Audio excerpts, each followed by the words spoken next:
بسم اللہ الرحمن الرحیم۔ السلام علیکم ناظرین، کیسے ہیں آپ سب؟ امید کرتی ہوں آپ سب خیریت سے ہوں گے اور ایمان کی بہترین حالت میں ہوں گے۔ اللہ آپ سب پر ہمیشہ اپنی رحمت و برکتوں کا سایہ نازل فرمائے، آمین ثم آمین۔ ناظرین، میں ہوں آپ کی میزبان ہبہ احمد اور آپ سب کو خوش آمدید کہتی ہوں مائنا حیات یوٹیوب اسلامک چینل میں۔ ناظرین، آج کا جو وظیفہ ہے وہ من چاہی جگہ پر شادی کے حوالے سے ہے۔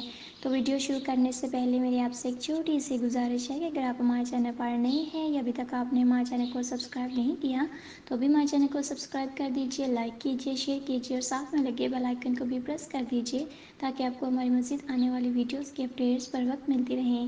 ناظرین، آپ کی طرف سے ہمارے لیے آپ کا ایک پیار ہوتا ہے، ایک محبت ہوتی ہے جس سے ہماری بھی حوصلہ افزائی ہوتی رہتی ہے اور ہم آپ کے لیے مزید اچھی اچھی ویڈیوز لے کر آتے رہتے ہیں۔ تو ناظرین، بغیر وقت ضائع کیے بڑھتے ہیں آج کے وظیفے کی جانب۔ آج کا جو وظیفہ ہے وہ من چاہی جگہ پر شادی کے حوالے سے ہے۔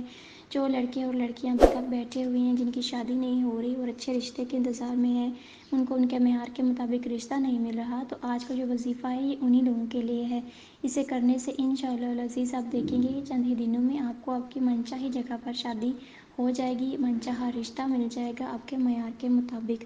بہت ہی آسان اور بہت ہی چھوٹا اور بہت ہی پاورفل اور مجرب عمل ہے۔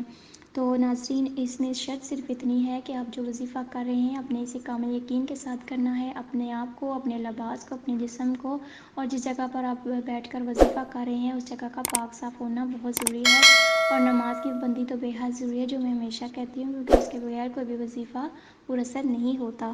تو چلیے بڑھتے ہیں آج کے وظیفے کی جانب۔ آج کا وظیفہ آپ نے کیا کرنا ہے کہ بعد نماز فجر باوضو ہو کر اپنے مصلی پر ہی بیٹھے رہنا ہے اور اول و آخر 11 مرتبہ درود ابراہیمی پڑھنی ہے، یا پھر آپ کوئی سا بھی درود پاک پڑھ سکتے ہیں، اور درمیان میں ایک تسبیح آپ نے یا حکیم کی پڑھنی ہے۔ میں ایک دفعہ پھر دہرا دیتی ہوں، بعد نماز فجر باوضو ہو کر مصلی پر بیٹھے رہنا ہے اور اول و آخر 11 مرتبہ درود پاک پڑھنا ہے، کوئی سا بھی پڑھ سکتے ہیں، اور ایک تسبیح یا حکیم کی پڑھنی ہے جو 100 مرتبہ ہوتی ہے، ایک دفعہ آپ نے پڑھنی ہے یا حکیم۔